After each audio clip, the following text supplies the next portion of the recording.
టాలీవుడ్ లో జనవరి సినీ సందడి ముగిసింది. 2024 మీద తెలుగు సినిమాల దాడి భారీగానే ఉన్నా బాక్స్ ఆఫీస్ లో భారీ కలెక్షన్స్ మాత్రం ఒక సినిమాకే దక్కాయి. హనుమాన్ తో పోలిస్తే గుంటూరు కారం వసూళ్లలో ఘాటు తగ్గింది. కానీ కొత్త ఏడాదిలో టాలీవుడ్ బోనీ మాత్రం అదిరిపోయింది. 2024 కొత్త ఏడాది కాస్త ఇప్పుడు పాత ఏడాదిగా మారుతోంది. ఎందుకంటే మొదటి నెల పూర్తయింది. అలా జనవరిలో బరిలోకి దిగిన తెలుగు సినిమాలు వెలిగాయా అంటే హనుమాన్ మాత్రమే వండర్స్ క్రియేట్ చేస్తోంది. జనవరి 12కి వచ్చిన హనుమాన్ 260 కోట్ల నుంచి 300 కోట్ల వసూళ్ల వైపు అడుగులేస్తోంది.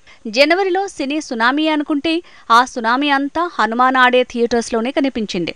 గుంటూరు కారం జస్ట్ యావరేజ్ టాక్ తో సరిపెట్టుకుంది. గుంటూరు కారం మూవీ కూడా డబుల్ సెంచరీ వసూళ్లు రాబట్టినా ప్రీ రిలీజ్ బిజినెస్ పరంగా చూస్తే డిస్ట్రిబ్యూటర్లకు ఇంతవరకు బ్రేక్ ఇవనే రాలేదంటున్నారు. ఇదేమైనా యావరేజ్ టాక్ తో గుంటూరు కారం సంక్రాంతికి షాక్ ఇచ్చింది. కొత్త ఏడాది మొదటి నెల టాలీవుడ్ కి మిక్స్డ్ రియాక్షన్సే మిగిల్చింది. ఎందుకంటే సంక్రాంతికి గుంటూరు కారం, నాసామిరంగా, సైంధవ వస్తే వీటికంటే హనుమాన్ కే బాక్స్ ఆఫీస్ వెల్కమ్ చెప్పింది.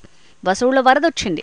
ఇందులో నాసామిరంగా మాత్రం కాస్త పాజిటివ్ టాక్ తో గట్టెక్కింది. ఈ ఏడాదిని సర్కార్ నౌకరీ మూవీతో టాలీవుడ్ మొదలు పెడితే ఈ మూవీ ఫ్లాప్ అవటం, హనుమాన్ హిట్ అవటం, అదే రోజు వచ్చిన గుంటూరు కారం ఘాటు తగ్గడం చూస్తే 2024లో మొదటి నెల మిక్స్డ్ రిజల్టే సొంతం చేసుకుందని తెలుస్తోంది. సైంధవ్ అయితే డిజాస్టర్ అని తేలింది. 2024 ఏడాది టాలీవుడ్ కి కలిసొచ్చిందా అంటే హనుమాన్ వసూళ్లు పాన్ ఇండియా లెవెల్లో హిట్ అవటం చూస్తే కలిసొచ్చిందని అనుకోవాలి. కానీ గుంటూరు కారం, సైంధవ్, నాసామిరంగా రిజల్ట్ పరంగా చూస్తే పెద్ద హీరోలకు కొత్త ఏడాది పాత సెలబ్రేషన్స్ కి ఛాన్స్ లేకుండా చేసిందని అనుకోవాల్సి వస్తోంది.